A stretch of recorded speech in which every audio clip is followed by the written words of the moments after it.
Ray-Pec community, welcome to another edition of Staff Spotlight. I'm Mike Slagle, the proud superintendent of this incredible district, and today we are at Ray-Pec High School talking to Scott Bacon, our first-year principal, second year here in the district. Scott, yes, welcome to Ray-Pec. thank you. And your first year fully in charge of this outstanding school over here at the high school. Tell me a little bit about yourself.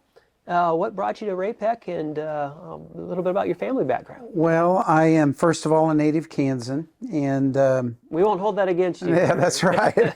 Have served for the last 33 years in the Blue Valley School District in various capacities. I was a teacher and coach there for a number of years, an assistant principal, and then the past 18 years was a principal at Blue Valley High School. And very happy there, had a great career there, think very highly of that school community. But there was an opportunity that became available to step in and do a similar service here at Ray-Pec. And what attracted me to it were several things. First of all, I had worked with and for you previously, so I knew you quite well.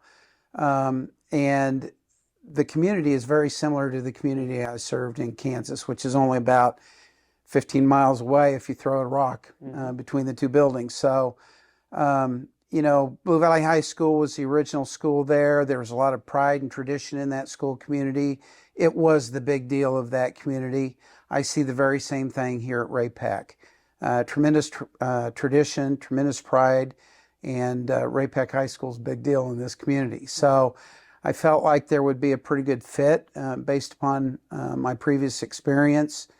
And then I was afforded the opportunity to come here and really serve as a deputy principal first and get the lay of the land, which that's pretty atypical and unusual.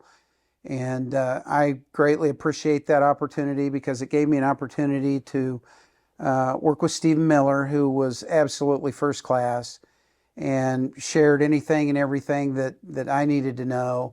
I got to know the staff, which I thought was critically important, and they got to know me, and I got to know our students and our school community much better than I otherwise would have. So combination of those factors led me to believe that, okay, if I'm going to do something different, this is where I need to do it. Yeah, outstanding. And that deputy principal role is kind of new, but something that I think helps the onboarding process a lot. Yeah. Tell me a little about what you learned during that year about this community, the school, and some of the things that you've even continued to learn this year. Well, I gained great appreciation for the staff here. They work incredibly hard. And we were a very busy school last year with over 2,000 students. So one of my immediate impressions is we're a little bit crowded here. Mm-hmm. And that brings with it some other things that you have to manage.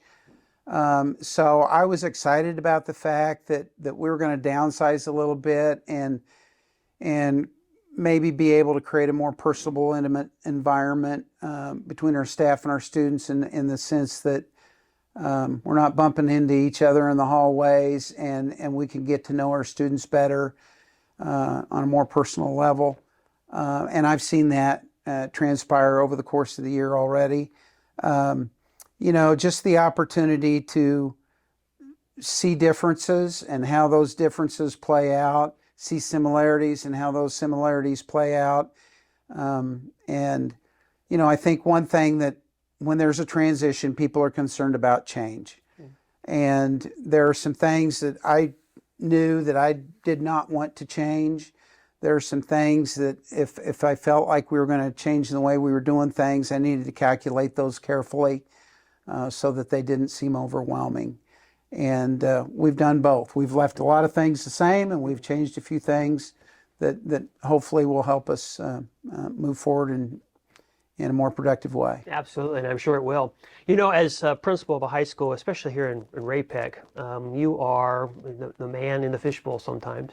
Tell us a bit about your personal side, your family, your wife, and kind of your kids. Well, I've got 3 kids. They're grown and all gainfully employed. One lives in New York City. My daughter Riley, she works for Under Armour. She's a designer, K-State grad, and And I've got twin boys who are in the metropolitan community. One of them is a tech guy for Western Governors University, and another one is a cardiac nurse at St. Joe Medical Center. And certainly they're my pride and joy, and whenever we get an opportunity to visit with them, we certainly take advantage of that. My wife, Robin, is a nurse by trade. She works in the Blue Valley School District and started the simulation lab there at the CAPS building, and just recently retired from that. She's still with the CAPS program, and she's currently filling in for somebody on maternity leave, and I think retirement is probably in her near future. But we have resided in Olathe for the last 26 years, still currently reside there.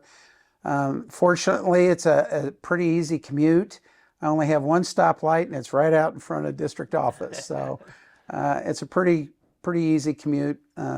But, you know, we're looking this way all the time too, and you know, that's a possibility down the line. Excellent, excellent. You know, at our convocation this year, you know, our focus was on how we can be dream makers.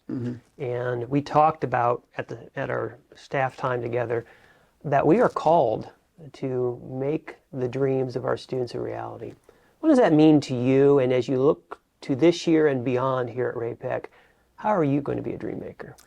Well, it's a great fit for me. I shared with our staff day one that I'm a dreamer. I believe in the power of the dream. And for 18 years at Blue Valley High School as principal, we had a dream theme every year. And it changed every year, but it always revolved around the power of a dream. And, you know, I want this to be a place where dreams come true for our students and our staff. And I've seen that happen every year that I've served as principal, where dreams came true for our students and dreams came true for our staff. And sometimes those dreams came true for me. And so I'm a firm believer in it. I do believe that we're dream makers. I want our students to understand that this is a place where they can develop their dreams, and some of them may come true here. Some of them may be in the making, and they'll come true later down the line. But I want them to believe in the power of a dream. And I want our staff to believe that we are facilitators of those dreams. And we may see them come to fruition here.